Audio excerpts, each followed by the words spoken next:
नमस्कार दोस्तों, आपका बहुत बहुत हार्दिक स्वागत है हमारे YouTube channel legal cell official पर। मैं एडवोकेट पवन सिंह यादव आपके साथ एक नए टॉपिक को लेकर जुड़ रहा हूं।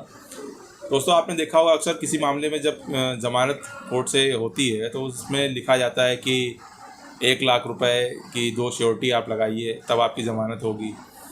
तो हम इसी बात को लेकर आपके सामने आए कि वो श्योरिटी क्या है। क्या 1 लाख रुपये आपको न्यायालय में नकद देना है या उस 1 लाख रुपए की वैल्यू की कोई चीज़ देनी है। इन सब बातों की चर्चा के लिए हमारे साथ एडवोकेट रवि द्विवेदी जी, आइए बात करते हैं। रवि जी, हमारे दर्शकों को ये बताइए कि जो न्यायालय श्योरिटी लेती है वो श्योरिटी है क्या चीज़। नमस्कार दर्शकों। और देखिए, बहुत ही अच्छा टॉपिक है ये। और लोगों को ये पता नहीं होता है कि श्योरिटी जो कोर्ट लेती है वो क्या होता है, क्यों लेती है। देखिए, जब भी कभी किसी व्यक्ति की ज़मानत न्यायालय से होती है, वो चाहे सेशन कोर्ट से हो, लोअर कोर्ट से हो या हाई कोर्ट से हो, कहीं से भी हो, तो न्यायालय ये कहती है कि भाई आप इतने धनराशि की दो, या न्यायालय जितना भी उचित समझे, 1 ले 2 ले, ये न्यायालय के ऊपर है। इतने धनराशि की 2 श्योरिटी यानी 2 जमानतदार आप न्यायालय के समक्ष प्रस्तुत करेंगे तो ही हम इस व्यक्ति को रिहा करेंगे। अब ये श्योरिटी होती क्या है।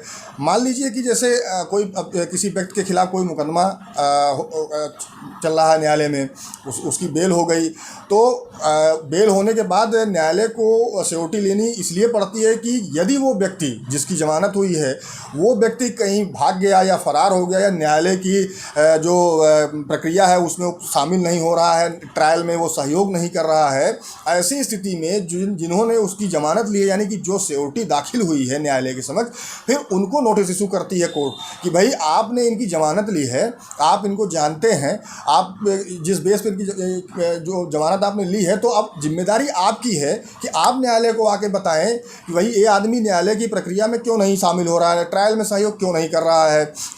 और ये आपकी जिम्मेदारी, यानी कि जो ज़मानत लिया है, ये उसकी जिम्मेदारी है कि वो उस व्यक्ति को जिसकी ज़मानत उसने ली है उसको न्यायालय के समक्ष हाजिर करे और ये बताए कि भाई ये हाजिर है। यदि वो व्यक्ति नहीं हाजिर हो रहा है तो भी श्योरिटीज़ जो जमानत ली है उनको न्यायालय के समक्ष आकर बताना पड़ेगा कि भाई उन्होंने क्यों जमानत ली है और क्यों नहीं वो व्यक्ति हाजिर हो रहा है। तो इसलिए न्यायालय श्योरिटी लेती है।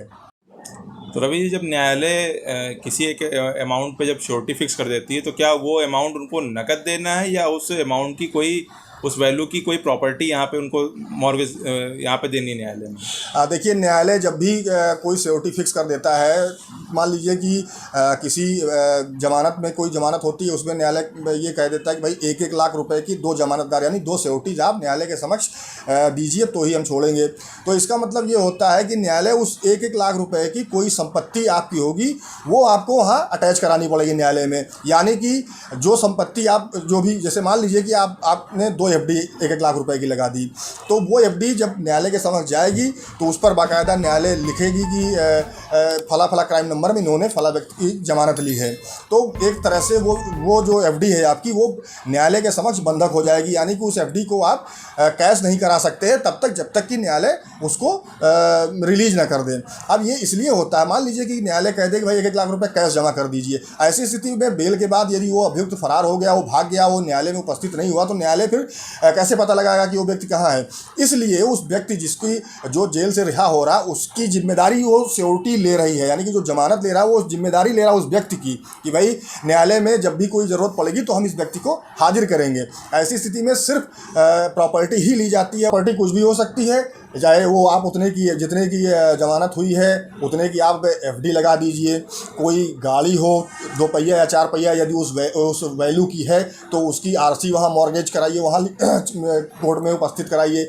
या आपके पास कोई प्लॉट है, मकान है, उसके पेपर, ज़मीन के पेपर, ज़मीन की खतौनी, ये सारी चीज़ें वहाँ पे आप लगा सकते हैं। रवि जी, क्या मान लीजिए अगर कभी किसी मामले में किसी व्यक्ति ने अगर अपनी मोटरसाइकिल के पेपर लगा रखे किसी मामले में, तो क्या वो मोटरसाइकिल किसी दूसरे मामले में वो यूज़ कर सकता है? देखिए, बिल्कुल नहीं कर सकता है।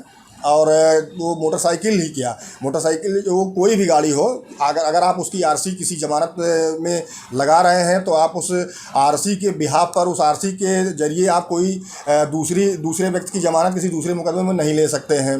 अब उस गाड़ी को जिसकी RC वहाँ लगी है कोर्ट में, उस गाड़ी को आप बेच भी नहीं सकते, तब तक नहीं बेच सकते हैं जब तक कि या तो मुकदमा ना ख़त्म हो जाए, वो अभियुक्त छूट ना जाए, या आप वो व्यक्ति जिसकी आपने ज़मानत ली है वो आपकी गाड़ी की आरसी की जगह कोई दूसरी उसी उतने ही मूल्य की कोई दूसरी संपत्ति ना लगा दे। तब तक आप जो गाड़ी की आरसी आपने वहाँ लगाई है उस गाड़ी को आप बेच नहीं सकते हैं। इसी तरह कोई भी डॉक्यूमेंट यदि आपने लगाया है न्यायालय के समक्ष, जैसे मान लीजिए कि आपने 1 लाख की 2 FD लगाई है, तो वो FD तब तक आप कैश नहीं करा सकते हैं जब तक कि वो मुकदमा ना ख़त्म हो जाए या वो व्यक्ति जिसकी आपने ज़मानत ली है उस 1 लाख की वैल्यू के बराबर कोई संपत्ति वहाँ न जमा कर दे कोर्ट में। हाँ, ये ज़रूर है कि अगर उस 1 लाख की FD के वैल्यू के बराबर कोई दूसरी संपत्ति न्यायालय में लग जाती है तो आपकी जो FD लगी हुई है या जो गाड़ी के पेपर लगे हुए हैं वो न्यायालय रिलीज कर देगी, यानी उसको निर्मुक्त कर देगी। उसके बाद आप उसको बेच सकते हैं। FD है तो आप उसको कैश करा सकते हैं, ज़मीन के पेपर लगे हैं तो आप ज़मीन बेच सकते हैं। तो दोस्तों, उम्मीद करते हैं आज का वीडियो आपको पसंद आया होगा। इसी तरीके का वीडियो आप तक पहुंचता रहे, इसलिए हमारे चैनल को सब्सक्राइब करें, वीडियो को लाइक करें, ज़्यादा से ज़्यादा शेयर करें, और अगर कमेंट के माध्यम से आप कोई प्रश्न पूछना चाहते हैं तो पूछ सकते हैं। जय हिंद।